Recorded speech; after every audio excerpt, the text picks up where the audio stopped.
Hello, welcome to the Unqualified Podcast. Oh, we were pretending the camera's not there. I'm already thrown. I can't do this. She goes, just pretend it's not there. Hello, today we'll be talking. You like to address your other guests beforehand that you just ignore. Okay. She's fine. Okay, please. So welcome to the Unqualified Podcast. This is my friend Ellen. We've been friends slash sisters slash we're the same person for about 13 years-ish. I met you when I was 10. Definitely more. And now I'm 23. Yeah. Almost 24. It's 13 So almost years. 14. What she said at first. Okay, so I'm Emily Marks, your host, per usual. This is Ellen Matera. Not your host, per usual. It's so exciting to be on. Yeah, we've been excited about this. Well, we've talked about doing a podcast for a very long time. Yes, but one of us actually managed to do it. But we're the same person. Slash, we're the same person. So we're, yes. Yes. So it's fun. So we're here at Starbucks, a great kind of local coffee chain. No, started in Seattle, Washington. So we're not. It's very, not really Tell the known. people which state if you we're don't in. know, it's okay. We're also in Massachusetts. We're at this Yes. Starbucks Yes. because I grew up around here with Emily, obviously, where we met 13 years ago, Almost 14. aforementioned. Yeah. Almost. And this was a Starbucks my family and I would frequent. And am I talking to it or you? Either one. I'm gonna talk right to now you. You can do I'm one. going to talk to them. Okay, cool. And we would wait here. My dad would get off the train like a mile away, so my mom and I would come all the time. And then when my brother had activities like martial arts with you, Oh my gosh. Yes. And Oh my gosh, that was so long ago. art classes, I would come in here with my mom and I would do homework. And then when I got older and could drive, I would come here and do my college work. And then I came here with Emily today to do this work. This is my very first time being in the Starbucks, which is It's weird. really a delightful Starbucks. Yeah. Everyone here is stressed out all the time. I've never once had a calm experience in this So delightful, except for right now. No. Calm. No, look around. Calm. Let me tell you about the coffee I'm drinking Do because it. you asked. I ordered a white mocha. I got 50% of that. As you'll see on the sticker, it says mocha. I'll zoom in right It's there. really bad. But I'm grateful for the ambiance, and I love the Starbucks. And it's great. It's actually really pretty. I like It's- the art and stuff like that, which you can't see, but it's over there. There's some very nice art. There's a fireplace. It works. Yeah, it works. Okay, It clicks. first So- question. So to get into it, to dive in right away, we are, so like we said earlier, we met a while ago, but now we are in our 20s. And that's been a very thing lately, a very Hard prevalent thing. transition. It's a very hard transition because it's been a transition since you're a little kid, because that's what childhood is getting you I want to be ready. doing it. Yeah, I want I to want do to be this. able to rent a car, pay my independent, insurance. all that good Yeah. stuff. Never have I ever said that in my life now as I'm 20. But so we are going to talk about today being in our 20s and what that is like. Why does this, please, let me ask you. Okay. Why does this fit perfectly into your podcast? Why is this a topic that we're talking about on Unqualified? We have telekinesis or something like that. And we That just one. slash, we're the same person. Yeah, because that's a thing. So, which fits great into the podcast, especially for our first episode in February with our Christmas Starbucks Happy cups. February. 'Cause It's actually- December 26th. It is. Yeah, so Happy Valentine's. that's another reason why we're here, because they were the only coffee shop open Yes, after Christmas. this was not our first choice. But did you like the sentimental backstory? Like, you would have thought it was our first choice with all of that feeling. Yeah, there's so much feeling to it. So, to start us off, a lot of times when we're in our 20s, the most prevalent feeling is I have to do this, I have to achieve this. There's a lot of pressures, there's a lot of getting places, all the people around me are doing stuff. So when did you start to feel the pressures of just being? Yeah. Well, something you and I have talked about since we were little is just feeling that pressure of just constant pressure, and not with necessarily a timeline, but more just that some people call it anxiety. And that idea of something I struggled the most with in high school was if you're achieving something and this is the ceiling of what you're able to achieve, you're constantly well, if I can achieve that, that can't be the ceiling. I got to keep doing more. And then you're constantly people call it raising the bar, but I think it's more just an excuse, be more anxious about everything. Yeah. And so that when you're in your 20s, that is kind of when school's wrapping up, when careers are starting, when life changes are starting. So you're, doing marriage and children and moving, and so then it's like you don't have a ceiling that's like a grade or a Yeah. whatever. It's not like a defied thing. It's not tangible. Yes, yeah. yeah. And so then I think the pressure started more like, I hate the word like acutely, but like you start feeling it more when it's like I have nothing to like tangible to compare myself to, so let me like self-impose all this like, where's everyone else at, because I need to measure up to exactly where they are. Yeah. And then that's where like all the whole game of comparison like kicks in and stuff like that. But so what are ways like now, what are certain things in your life that you feel that you aren't good enough for, or that you aren't if that makes sense? Well, I think yes, it does. I think that's a good question, because I think we all feel it to a different degree, but it's just always about different things. Like the things I think, I'm very insecure about where I'm at is like, if you ask my older brother, he doesn't care. And so it's, I think, such a good song. You can't hear it probably. You might be able to hear it a little in the background. It's one of my favorite songs ever. It's by Eva. But no, I think where I feel most behind is every time you make a choice of something. It's such a good song. I'm so distracted. Oh, we should have been in a bunker. Yeah, this is a great song. Okay, sorry. Whenever you're achieving something or doing something, so I recently graduated my undergrad in college, and I'm halfway through my master's. And to do that, it feels like, okay, I'm ahead on this timeline. It's like, but every time you pick a timeline to be on or a goal to achieve, you're giving up something else. And it's not that I want that something else. Like, and in this case, like an easy comparison is like, oh, I didn't get married young, or we're still young. I say that like I'm in my 40s. Like, I didn't get married back in the early years. But yeah, you don't get married early. Maybe you don't travel. Maybe you don't take a gap year. You don't start your own business, like those kinds of things. So it's like on paper, I'm right where I should be for education, but then I'm behind for A, B, and C, Like if you were to compare my music career and your music career, mine's behind. I don't want a music career. It's amazing. I just don't want it. But it feels behind still. And vice versa for elementary. Yes, like and teaching. No. But if you compared it on paper, like, you're behind me. What are you doing? You're not teaching right now. Exactly. And so then it's like, if you think about it in those terms, like, oh, it's meaningless. But I think where I get bogged down is like, I can talk myself out of that and be like, well, I didn't want that, so it's okay. But then I think about my career or my schooling or hobbies or whatever, and it's like I feel behind even in those, because you'll be like, okay, let's say I like going on walks around the block. Okay, but somebody's in the Olympics walking very quickly and they call it running and they get gold medals. And you're like, so within whatever you pick, like, I teach, but why don't I teach middle school? Well, because I picked elementary, but that means I'm behind in middle school teacher. And those are meaningless. Like, that doesn't mean anything, but that's how I think about it in my head. But you could also do that about every single thing. And so there is a point where it doesn't stop. Like, you can hold your breath longer than me. I'm behind in breathing. And that's but that's what it feels like when you're like in your 20s, because everyone's picking the thing they're gonna be ahead in. And it's like, I picked mine, but am I sure? And then when I did pick it, am I ahead enough in it? And it's like, And then that's also like when the pressures come in, because for other people, they like you just said, your 20s is where you pick like what you're gonna do and stuff like that. But I feel like that is definitely the typical thing. That's what generally happens. But it doesn't even have to happen that way all the time. But we just forget that, because like a lot of times people will like, oh, their life changes all of a sudden in their 40s, and they're like, whoa, I got to make a turn. And so but like when you reach 40s, not that we know what 40s is like, because we're in our 40s. I think I can very confidently say exactly what my middle life years look like. Teaching elementary school. I don't know. That's the point 3. Yeah.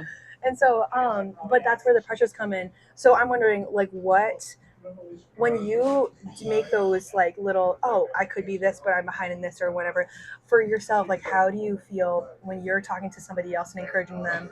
Where's the gap of putting that encouragement back to yourself versus just putting it to them? Well, because it's very easy. Like, we all say the same, like everything you just said, we all say to each other, like, you're not behind, not everyone does this, you don't want this, blah, blah, blah. And I feel like a lot of my students will say all the time, they're like, well, I didn't get this grade, I'm not on soccer yet, I'm going to middle school next year, I'm stressed. And I'm always like, well, you have time, you don't have to. But yeah, obviously that's like the same as saying like, oh, you're so pretty, and then you're like, I don't feel pretty. That's a good question. I should have pre-thought that one. But I think the thing that helps keep me in check is like everything I enjoy each year that's new. I'm never like a new hobby or a new book I read. I'm always like glad I did it, not like, oh, why didn't I start this from the Right. womb and why am I not ahead? Yeah. So remembering it in terms of like, my whole identity is not this one thing. Yeah. So I can pick it up and I can put it down and I can, and then it's like, because very often like teaching or school specifically feels very much like that's all that matters for me. Like, da da da da. And it's like, no, but if you put it in terms of like, I did this with it this year, next time I do something else with it. And that something else might be the next step on the, you know, whatever ladder, but it's not like, learning how to be okay with that too is hard. Let me know. Let me know when you are.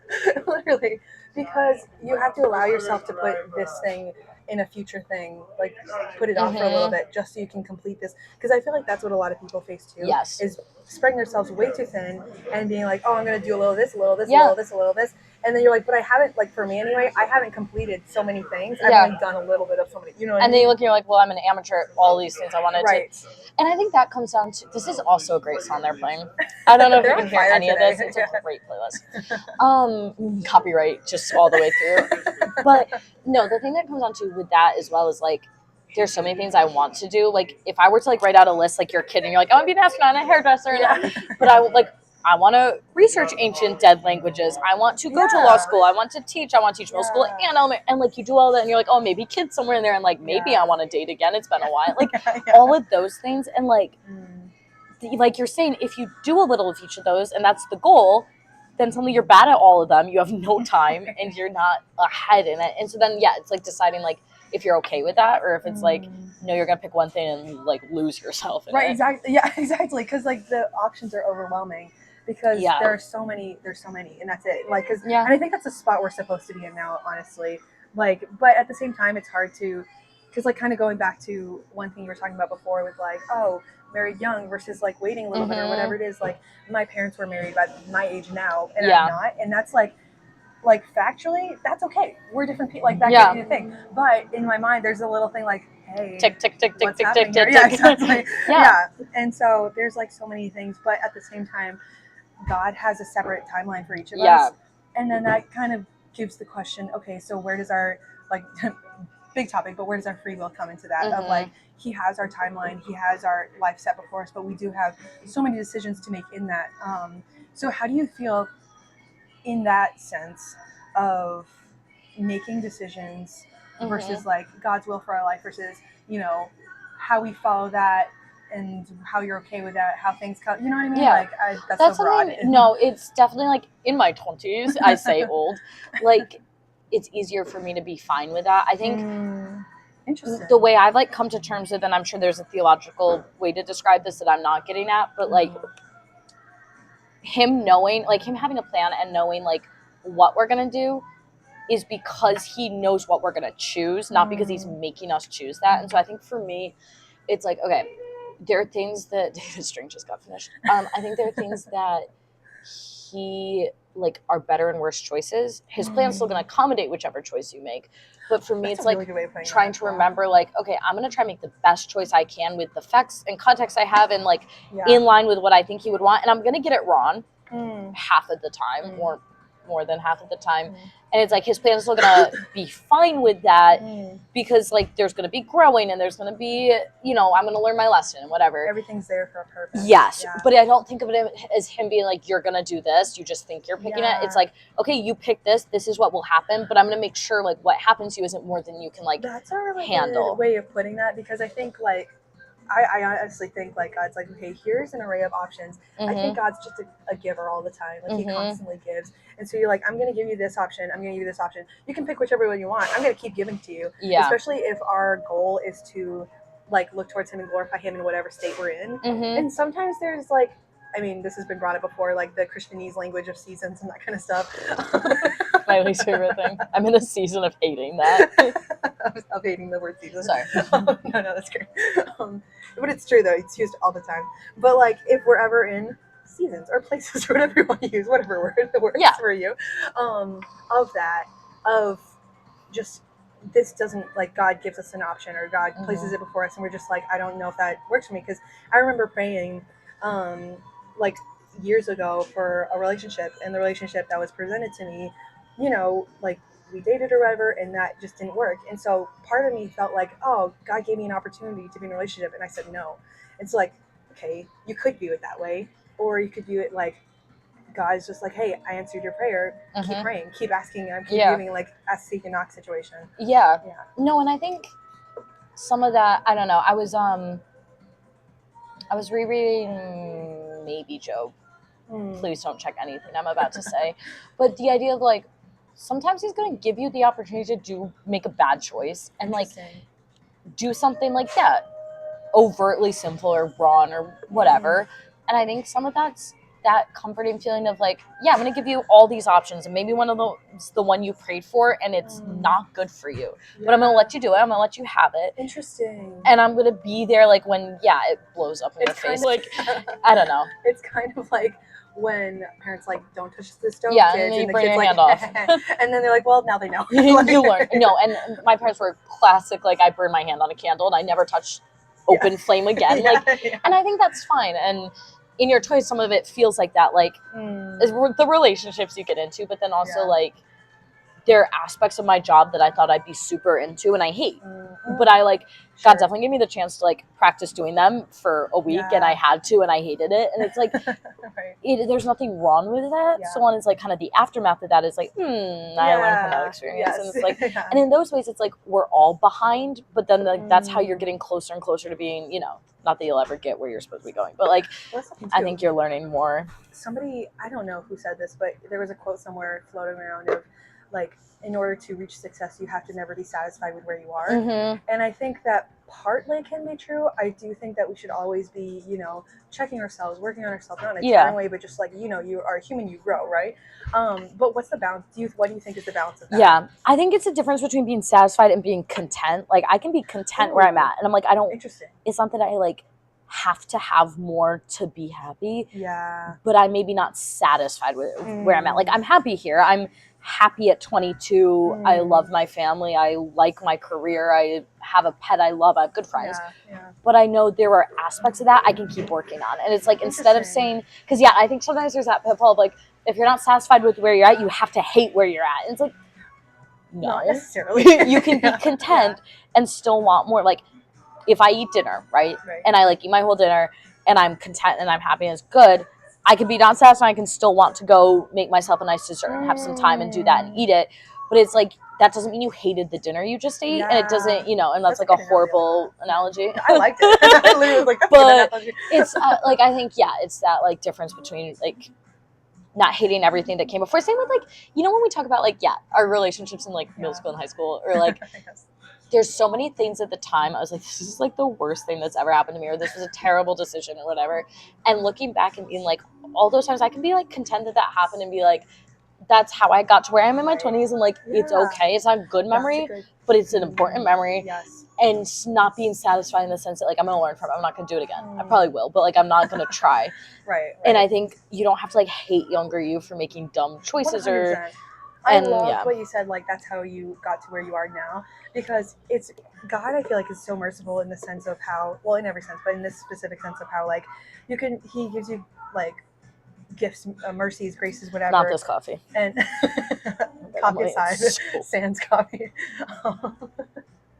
But if you do like make a wrong decision, or like you just don't like how it turned out, whether it was a good decision or a bad decision or whatever, you just don't like it, it still shapes you. Like God still lets it like armor you up for the next thing. And also that happens with things not only we decide, but then the things that happen to us. And so like a lot of people are like, how could a good God let this happen or whatever? But I think it's just, that's like a whole nother, big topic that can be answered various different ways. But I think one thing that we have to keep in mind is just that, like, when we are in those hard things or whatever, it is shaping us for the next thing. And like our testimonies speak to other people. What they're going through. And like, if we want the free will or the like choice to do all, like, he offers us all these things, and one of them is like a poor choice. Like, okay, if we get that, the person next to us gets that, and a lot of the horrible things that happen to us are the effects of their choices. And it's like, and somewhat our choice. Like, you can put yourself in a bad situation, or like, make a choice that is going to damage you. But it's also like, they're figuring it out too. Their first time on earth, like our first time on earth. And so I think, and again, some of that is in your 20s, like being okay with like, it's like things happen and they're not great. And I think when I was younger, it was such an all or nothing of like, if this thing happens, like, it's so horrible and that's all it is, and like Yeah. I'll either get past it or I won't, like, Yeah, you know. the world is ending. Yes, Yeah. and it feels so There's much higher many stakes, things, and now yeah. it's like, oh, that sucked. Yeah. Okay. Let's move on. Yeah, and even I if, think that's a power move right there to have something that Yeah. sucks and then say like, okay, we're gonna move on. And that's not to like minimize, I don't know, there's like a line between that and like, yeah, some things are like That's true. depression That's true. inducing and like Yes, that's deeply very in true. your anxiety. Like there are those, but like there's Yeah. the day to day, or even like something Yeah. 10 years ago that was like a huge source of depression or Yeah. something. But you're like, okay, well, I can see now like where it's had some, like there are things I don't do now that I would have kept doing if I had like a pretty tough lesson, like Yes. late teens, you Right. know? Absolutely. I say from 40 years of experience. And counting, you know. Yeah. I don't know. What are we I think saying? that's a really good point though, just how we can, yeah, just the line of like, okay, let's move on versus, okay, well, why don't we just like think about that for a second and like how it affected us. And then, yeah, because like I feel like the world, when that's another thing too, when we're sitting in either, if it is depression, anxiety, or like whatever circumstance we're in, the world keeps moving on. Yeah. And that's tough. Yeah. Whenever we're in one thing. And I feel like that, I mean, You mean a season? Like a depressive season? So many seasons. I feel like I should like, you know, like no. like my no nails. season merch. But, yeah, so I feel like that's a thing too that's really hard for 20. I feel like that is really hard for 20s with other relationships. So even if it's like that whole like you're your main character of your story kind of situation, but all of the side characters, in quotes for the people who can't see audio, all the side characters of your story, like when we're all in our 20s, people are in different patterns and different lengths, and so when they move on and you're still here, like saying moving on says like they're ahead of you, but that's just the mindset. They're like not just leaving ahead. your kind of like orbit. Yes. Like, for the people who can't see, I'm making a ball shape. In the air with your hands, yes. Yeah. And so like that's really hard too. So what are ways for you that you've dealt with other people going on to different chapters, seasons, all that kind of stuff? Okay, well actually I think it's a good year or a bad year depending on how you want to look at it to talk about that. In college I wasn't somebody who like my first week of school was like, this is my found family. Yeah. We're best friends. I had like some good friends. I've had some good friends. Like if you're listening, I don't know how you would be listening to this, but if you're listening to this, like I do have some friends from that first month of school that I'm like so close with, but they're playing another banger right now. It's another episode. They're hitting it with I walked down the high school aisle to this. Oh, that's adorable. I love that. No, it took me like about a year to make a good group of friends, and we were friends then for 3 years of college, which is I think like a while. Yeah. And we were, you know, very close. And then I made a couple more my senior year, and we were incredibly close. And it got to my senior spring, which is when you're supposed to be like celebrating with your friends, and like it's, you know, like your huge send off, and you'll be friends for life, and like have each other's kids, and it's like great. And I think that was meant to come out like mail each other's kids gifts. Yeah. But it was have each other's. I really thought I was going to have one of their kids. But no, you get to that point and like I just happened to kind of those friendships ended like at that specific point, which is like a hard time to kind of like, you know, move on from friendships. And I had to think about like some of them went to medical school, some went to get PhDs, some got jobs I would have loved to have, like all these things. And so then when you're losing a friendship and they're doing things you are not doing, like, yeah, obviously you're going to compare more than I think you do when you're in a friendship and you're like, oh, well, like we're just doing different things and like we encourage each other. Like, and so I had to really come to terms with like, friendships are a choice, and so often in high school, middle school, they're not. You see the same 10 people. Like you and I had friends that like, yeah, they're our friends, but like we wouldn't pick them. Like they were just friends. Yes. And these were friends I had chosen, and it's like, no, I'm making the choice not to repair our friendship. And we might have each. I think we both, you know, were at fault, but we both tried to repair here and there. All like 10 of us involved. But it's like, no, you have to make a choice at a certain point. Like the thing you're going off and doing and the thing I'm going off and doing and the things I believe and care about and value and the things, you know, behaviors, whatever. Yeah. It's like in your 20s, you're making so many choices and like that's another of them. Yeah. And unfortunately, it's like happening at a time where your choices aren't all solidified, like with career or marriage or whatever. Yeah. But I had to be like, no, there's a reason I'm like making this choice and you have to keep making it. Like there's a huge part of me that every holiday is like, I really just want to wish them a happy Christmas. Like, I really miss them. Like, but then you're like, no, this is a choice I'm still making. Like, when we were in each other's orbits again, making the same hand motion, it wasn't good and it wasn't best for us. And that goes both ways. And, there's like, that's so not this episode, but you have to kind of remind yourself of that. And same, I think, with your career and where you're at in life. Like, our brothers are both married. And I don't want that right now, but every time, it's Christmas or it's Thanksgiving and we're all together, I'm like, oh, that would be so nice, blah, blah, blah, blah. And you have to, like, remind yourself, no, I'm making a choice. Yeah, like, you don't want marriage for yourself right now. Yeah. Yes, and it's like, I don't know, I think in your 20s, it's just constantly reiterating, this is the choice I made, I'm okay with it. It's hopefully the right one. I made it with informed reasons. Because it's easy to, like, lose sight of that. That's a really good point, too. Like, when you're saying, like, hopefully the right one, I think there's honestly, like, no right or wrong. Like, there's black and white things. There's better and don't worse. Do that. Yes, but then don't kill. Yeah, like, let's not do that. Like, maybe not. Emily will be on your jury. She just got jury duty. Yeah, that's exciting. I put it with my Christmas cards. So I was like, yay, jury. In February, we should be good. Yeah. When this episode comes out. Yes, exactly. Okay, sorry. But yeah, so because I feel like we can say, like, in our minds, like, oh, I can think that that's a bad decision, or I can think this is good. But I feel like whatever decision we make, it's just like a choose your own adventure, because it is. That's what you do in life. You choose your own adventure. I'm wondering, how much do you think? Because, like, we grow up, and kids, teenagers, or whatever, like, that process, we like, but we come into and we soak in information that our parents are like, do this, don't do this, whatever it is. How do you think that's affected you versus making your own decisions as a 20? Okay, for the viewers, I'm not my parents.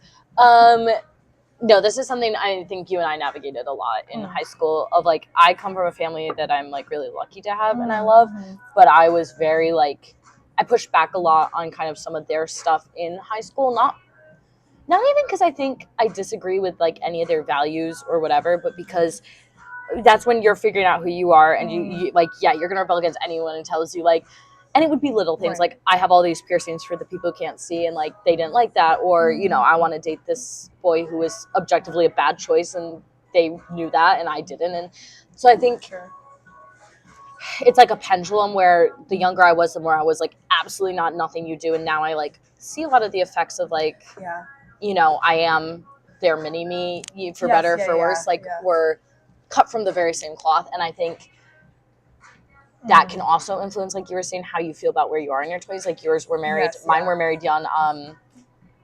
They met when they were 19 and 21 and got married maybe 4 years later. And so it's like right up around where I am, and yours were married when you were. And so, you are comparing a little bit, even if that's not what they want for you or decide for you. It's like, well, what am I doing differently and wrong? And something I've always, like, really struggled with is, my mom was a teacher and my dad is a lawyer, briefly. Oh, wow, that's cool. Before she had kids, she did teach, and do you love how we're learning things about each other 13 years in on public platforms? But it was always like, okay, well, I'm behind where they were because I picked similar careers and I'm interested in similar things. It's, like, very easy to compare, and you have to be like, that was in the 80s and 90s. Like, we are just doing different things, and that's such a, oh my gosh, it's so true. We had the chance to learn from mistakes they made and like, they learn from their parents' mistakes and whatever. That's, and like, the whole point of parenting, is that you bring the child up. But as a child, you're like, I'm gonna be perfect because you weren't. And I remember us having all those conversations, like, we'll never do what they're doing. It's like yes, we will, or we won't, but we'll do something different. Right. And that's the thing too. Like, being, like, oh my gosh, I was about to say being okay with the mistakes or decisions that you make. There's, like, a big contraption happening in my house. Anyway. Yes, do you want to guest star? Is that your car? The white car? Yeah. Yes. Like, the back tires flat. You're kidding. Wow. Yeah, just look. Oh, let's take a peek at that. Thank you so much. All right, pause. Gas station right there. Okay. Wow. All right, let me take a peek at it real quick. The back tire right there? Okay, it might be just really low. It's really low. I'll get it pumped this. Has it been doing that? Yeah. Yeah, that one's a lot it's lower. With the thing, I'll try to get the air filled. You probably just have a leak. Yeah, that is low. Yeah, it's a leak. Thanks for letting us know. Get it. Intermission for our viewers back home. Speaking of being in your 20s. So many, okay, no, that's pause. Whatever you were talking about was more important, but so many tire issues in my 20s. Like, if I could tally how many flat tires my parents have had in the whole time I've been in their home, which is the pre-20 years, maybe 3. Maybe 3. The ones I've had in the last year, 6. I replaced 3 of my tires the last inspection, which was in May. It is now December. Her tire's really low for everyone 3 of listening. them are really, really low. It's okay. Yeah. Yeah. One of mine was like I had to get them smooth, pumped. and I was like, "This is clean." It's like it's not dirty. It's very clean. It's very clean. They're like, yeah, that's not what you want. Yeah. Like you want the friction or traction or whatever it's called. I like Sona. I'm like traction. Traction. Yeah. So. So cute. That would just be so rude. Yeah. It's true. For everyone who can't see it. So cute. Okay. What's next? Other thing in your 20s. 20s, Yes, yeah. everyone above like 30 gets like way cute. Yeah. It's true. It's just true. Well, one of my points was shepherding emotions. What? Yeah. Okay. Yeah. I bet. So I completely forgot where we left off. But that's okay. Probably our parents, but let's move on. Oh yeah. So yeah, left to my mind. But I'm gonna look at this back when I edit it and be like, oh, that's right. That would have been a great point. It's fine. We're in our 20s. We switch gears often and quickly. But to tie it back in, one of my friends was talking about a lot of times we always say like, oh, we have to control our emotions. We have to do this. We have to do that. That's impossible. Like, No, you can't yeah, control your no. emotions. That's impossible. They're going to be there, and that's just what it is. So a term that she came up with was shepherding your emotions. I like that. And I thought that was really cool because it's just like, okay, guys, let's get over here. Come on, sheep. Yeah, and they're usually like, bye. Yeah, that's exactly what it feels like in your In my 20s. mind, yeah. Yeah. So, are there ways that you have been able to shepherd your own emotions in any sense, really? Yeah, I don't well, know let me where give they're you coming. some free. I've paid for 4 years of therapy. Oh, let's go. So let me pass that along to the listeners at Parenting. home.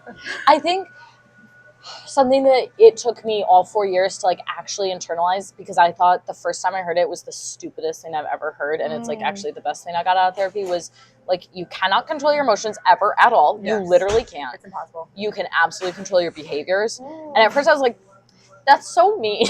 Like, I feel sad. Why can't I just act sad? And it's like, okay, well, that's not what it's saying. Help to exactly. Her point was, basically you can shepherd your emotions of like the things you focus on and the reactions you like let yourself make routinely become a lot easier. And so it's not that you'll think differently, it's that your muscle memory is to act a different way and to maybe think about things a different way. Like, it was so funny because I got in therapy from a pretty a rough time going on a couple years ago. And it was like a pretty dramatic first week with a new therapist. We were like talking about this huge thing and I just reacted very badly. And then our last appointment like a month ago, we were talking, shout out Andy, she's great. Hi, Andy. I hope she's listening. No, we were talking about, I got a flat tire. This is full circle. I got a flat tire. I had a pretty serious issue at work going on, and I ran into somebody I was like very not close with, and I was like having a reaction to some financial issues. Like, there were a lot of like big picture things, but I was telling her about it. I'm like, yeah, and this happened. And it's going to be fine because last time it happened, and I was like going through, like talking myself through like different thought patterns. She's like, do you notice the different? And I was like, oh, but it's not as bad as that first. And she's like, no, it is as bad as that. But your muscle memory now is to not be like, which was like absolutely my reaction for 22.1 years. Yes. And this is the last like 3 months. Wow. And so I think shepherding your emotions can be as simple as like, okay, I felt this thing. It sucked, or it was mean, or it was angry. And it's like, okay, but my immediate next reaction is not, oh, and another thing. Yeah. And it's not, oh, everything sucks. And it's not, oh, let me now be unkind to this person. It's like, okay, this sucked. Right. Okay. Yes. And it's just that, like, what's the term? Oh, I hate it too. Radical acceptance. Ooh. Which is, that's not how you use it. Like, that actually just means something completely different. But in my brain, unrelated, I use it as like, when something sucks, like, it just sucks. You don't have to be like, it's actually amazing. Yeah. Best thing that's ever happened. And it's not the worst thing that's ever happened. It's just you like fully accept, like, yeah, it sucks. This is what it is. Yep. Yeah. Which you'll never see me do. Yeah. I'm actually always like very miserable about everything. But like, it's okay. Yeah, that I accept. Yes, yeah. But anyway, I don't know if that didn't answer fully the question. But I mean, no. What about you? Did. Yeah. I really like that because I feel like I mean, I've never been to therapy, but I've had a lot of conversations that were like therapy, I guess. I don't know how good that is. She gets my therapist for free. I'm like, and she said this, which applies to both of us. But yeah, I think so. I think that's rumblings. couldn't have said it any better myself. Really, really couldn't have. But yeah, so I really appreciated it. You know what I'm gonna tell them just while we're waiting is Starbucks is advertising all day breakfast on one of their It's okay if you can't hear it. Starbucks is advertising all day breakfast. Oh. Like they're like a restaurant that serve, like, you know when they'll be like, we stop serving breakfast at 10:30 and we move into Starbucks is a coffee place. And then this huge billboard being like, all day you can get our 2 breakfast sandwiches that are frozen. I just find that really good. Okay, back to what you're saying. I love that. He's gone. The flat tire man. Oh, he's coming back with milk. Okay. But yeah, shepherding your emotions. No, I just really love the point. Yes, I think so too. You should try it. I love the point of just like, yeah, this is what it is, and that is it. Like, yeah, which I haven't gotten to that point. I'm like discovering that could be a thing I could do, and I'm like, enough for 2025. It's like we're good now. But okay, so another thing that I kind of wanted to lead into from that was a lot of times we rely on ourselves because that's what the world's like. You got to do that. Yeah. You're self-sufficient, strong, independent woman, all that kind of stuff. Yeah. We are also told by God not to do that.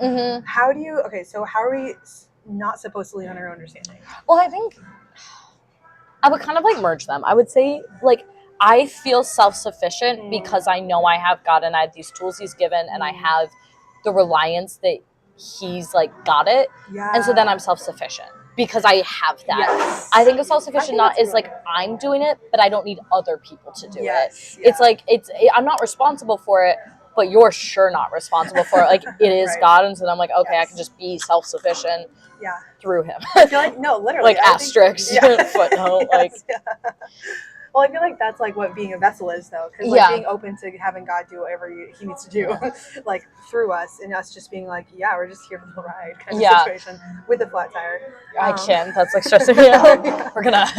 He said there's a gas station across the street. Yeah, so we can just pump it there. Yeah. Okay. 20's. Game plan. So yeah. Okay, so grace. We're gonna just like jump through to another next topic. So like we kind of talked about earlier, it's easy to talk about having grace, or it's easy to have grace on others. I'm going to use it as a verb. It's easy to have grace on others. Yeah. It's not easy to have grace on ourselves. At least, like, you know, like we mentioned with anxiety or depression or whatever it is. Okay, so pause right there for a second. I feel like it's hard because anxiety and depression get talked a lot and not at all at the same time. So I feel like everybody has some form of it because of just the age we live in, the people, like whatever it is. But it's really hard because like everybody deals with it to a different degree. And so like how do you supposed to like have grace on yourself or others in the same and different situation? Like it like requires you to quantify how sad you are or how anxious you are and be like, oh, does this like deserve grace? Yeah, exactly. Yeah. And the answer is like always, but like not always. Yeah. Yeah. Because I just think about how like what like the classic like what would Jesus do kind of situation. It's like how would he respond in this situation? Scenario and situation combined. Yeah. So scenario. Yeah. All that good stuff. But how do you how would you channel that on yourself? Like what would you do to have that as like a knee-jerk response to just have grace on yourself? Okay, the way I kind of think about it, this is gonna like stay with me. This is the stupidest way I could answer this question. But talking about like, you know, all the mistakes you make in like your teens and your like high school, middle school, whatever. I always like try and treat it now like I will look back and just like constantly the refrain I have to like always be is like, she was so cute. That's so sad that happened to her. Like, wow, that sucks. Like, oh, isn't she so cute? Like, isn't she so young? Isn't she so impressionable? And like, the more you talk about it is like you separate yourself from yourself and be like, if that was a child I was suddenly entrusted to take care of, like, I wouldn't want some of those things to happen. And when some did, I would be so proud of them, or I would be so excited for some things. And it's like, when you're going through it, like, you can't think about it that way. And so being like, starting backwards and being like, I can have grace for a mistake I made when I was 16 that, you know, like, I don't support, but I'm like, but I can also see where that was just really destructive for her, like really sad, and be like, oh. And then just like the closer you can bunch that up to like where you are now, and it's like, Yes. oh, I feel really bad when you were like 19 and that was like really sad. I really feel bad for last week when you did that thing. Yeah, like, yeah. and it's easier for me now to be like, okay, I know in 5 years I'm gonna look back and be like, I did my best. And there are times I did not do my best, Yeah. and I don't have grace for that. Like, Yeah, there yeah. are if I know I'm making a bad choice and I make it, Well, that's the thing though, Ugh. because it's like that's because God will never like point at us and say like, how dare, like that's what He sent His Son for, right? Yeah. And so it's just like even if that happens and we like make a conscious decision and choice. I'm Mhm. combining words for left it's and right. it's efficient. It's Choice. choice. Choice. Anyway, if we make a constant decision, to conscious decision is what I meant, to do something that like we don't think is right, but we make it anyway. Yes, we should be like, hey, that wasn't good, and we should like really have like, because that's where the conviction of the Holy Spirit comes in and that kind of stuff. But God also doesn't want us to beat ourselves. It's a really weird line. I don't know. It's a weird line. Yeah, the things I try and like hold myself accountable for, Yeah. or like have less grace, are the things where I'm like, I need to learn from this. Like, let's say you did know you were making a bad choice and you make it. Those are the times where I'm like, maybe you didn't have like the fortitude and effort and energy to like not make the choice, but like you sure knew it was wrong. So next time when you know it's wrong, remind yourself of like, this was the effect. Like, don't do it again. Yes. And it's not so much like, oh, I hate you for it, I'll never forgive you. It's like, no, you knew, you did it. Okay, we'll move on, but like, don't do it again. Yeah. And those are where I have less grace, or I'm trying to have less grace. Interesting. And the times where I'm like, that was a really crappy situation, and I reacted badly, but like, that's why. Yeah. And it's like, okay, Yeah. not gonna try and do it again, but like, I have a lot of grace for that, where I'm like, oh, everyone sucked there. Like, talking about those friendships that ended in college, like, they sucked for me, and I probably sucked to them. Like, it just was bad. And you can kind of not like be like, oh, I wash my hands of it, but like, you know, I kind of have grace for like, it just like wasn't good. From it, kind of like, just but am I in it right now? No. Can I go back? No. Can I go forward? No, they're gone. Like, those people are gone. They are gone. And that's okay. Yeah. So I think that's where it's like, I don't really know how to have the grace, but I know when I don't have the grace. Well, I guess you start with that. Yeah. Start with the negative. That's actually, if I could have one catchphrase, just start with the negative. I'm going to quote that. Please. Title the episode. 25. Start with the negative. That's it. Process of elimination. That's the advice. Keep going after that. Yeah, to-do list. Yeah. Anyway, sorry. To-do list. No, that's great. Okay, so that makes a lot of sense, and I think it's because it's a weird line. We don't want to dwell on condemnation or anything like that, but it's also like, you know, tough love kind of situation. Yeah. Yeah. Something that like, I don't know, not to romanticize the like being mean to yourself, because I don't think that's good. Right. But the being, somebody talked about, this is so off topic, but it's something I'm like discovering in my 20s, so we're gonna make it in topic, is the idea that you're always building trust with yourself. And it's like, the more discipline you show, and the more like consistency with yourself, like if you have a goal, like I wanted to read 52 books this year and I read 45, so I didn't make it, right? And I could be like, like, you don't know how to read, you illiterate bastard. Like, no, it's not that, but to be like, to have read those 45, I needed to be like, no, you need to actually get up and read. Like, it's awesome you've set this goal for the last 5 years. You need to get up and read. Yeah. And it's like, then there were times I was like, okay, but TikTok. And it's like, you need to actually just get your book and sit and read. Yes, yeah. And then when you don't, it's not, I hate you for not reading, Ellen. It's, okay, so you chose to do this. Next time, don't. Next time, choose to read. Yes. And I think, like, and the more times you say, okay, you should read right now, and then you do read, you're building trust with yourself. And so, like, it's not tough love so much as I think, like, constantly proving to yourself you're going to do what you say. Because, like, the more you build it with small habits, and I think, when you are interacting with somebody and it's, like, a bad situation, it's like, okay, well, I trust myself to do the right thing and not snap on them and be a horrible, like, vindictive, which is, like, my default setting. And so I think, like, I really like that idea of, like, it's tough love, but in the sense where it's, like, you love yourself enough to be tough with yourself, and you are going to keep just, like, solidifying that, like, self-discipline and trust, not to, like, a, you know, miserable monk life degree of, like, no, right. But, like, I trust myself that I'm going to brush my teeth every night. Yeah, right. Because for, like, 3 years I was brushing it sporadically, and I have a cavity. And it's, like, the more you do it, the more you're like, I can do things. I'm not a waste of space. Look Okay. at that. It's all Well, good. I love that because I feel like that's where success happens in any Yeah. any degree, because where you stop showing up is when you start to decline, or to Yeah. like what people view failure as. I feel like is when you stop making an effort. Yeah. And so like I feel, which kind of ties into the podcast kind of perfectly, because like Yeah. unqualified is like we all are, and so Yeah. it's just like, And is if that you an keep showing excuse up- not to, or a chance to like Right. improve and learn? And Yeah, exactly. And I feel like, yeah, it's interesting too, because like I feel like how we, you know, present ourselves, how we, not necessarily just focusing on presenting, but like yeah, keep ourselves accountable, like those kind of things, is how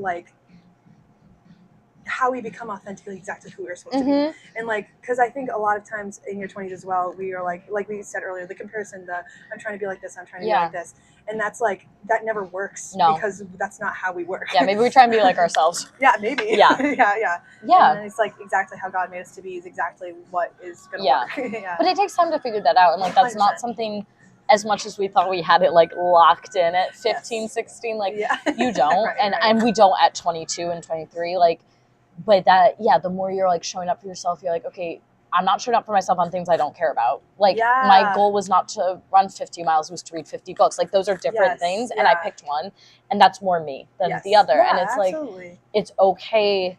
Like, the more you're showing up for things you care about, you can, yeah, like you're saying, I think it makes you more genuine to like yourself, to your values, to your interests. And it can be as stupid as like, I'm interested in this thing, I'm gonna keep showing up for it. Yeah, exactly. Like, that's it. Yeah. Absolutely. And that's like, yeah, that could be applied to literally everything. And I think that's very encouraging for like, start with the things that you love and show up for those things, and like work towards the hard things, work towards like whatever it is. But whatever you do, just don't try to be like other people. Yeah, they suck. It's so That's simple. the message we want to Start negative about everyone else because they're awful. Start negative. Unqualified, let's pray. Sorry. Let's pray. Well, actually, at the end of every episode, we do a song recommendation. Oh, that's fantastic. So our song recommendation for today is "Letting Go for Dear Life" by 10th Avenue North. Oh, I like that. Have you ever heard of it? Not the song, but the band, obviously. 10th Avenue North is my favorite. I saw them for their Welcome Back weekend in Nashville. It was awesome. So they're shout my out ex-boyfriend's to favorite. Shout out.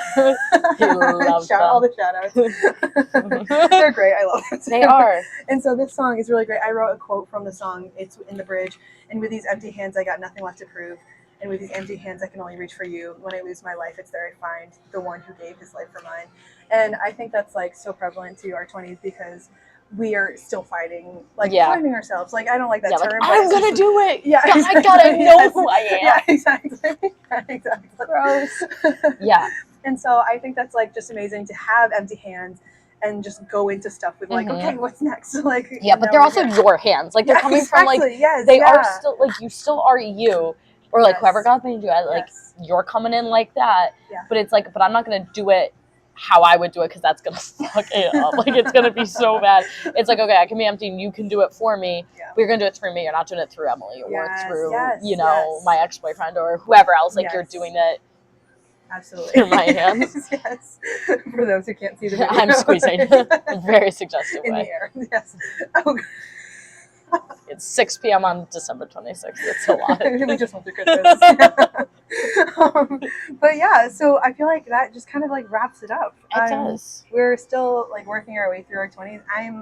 We'll let you know in a decade how it went. Tune in. Season 10. Yeah. My name in is our 30s. Yeah, that's our next episode is about still unqualified. Yeah, it's so true. Well, yeah. Thanks for subscribing to my channel. The like button's down below. Thanks for coming on. Yeah. Oh. You're welcome. It's like these people, you're right, they did click on this episode. Thank you. Yeah, got it. Oh my goodness, this is great. This is fun. And we met new people, and we did. A bunch of flat tires. I really hope not.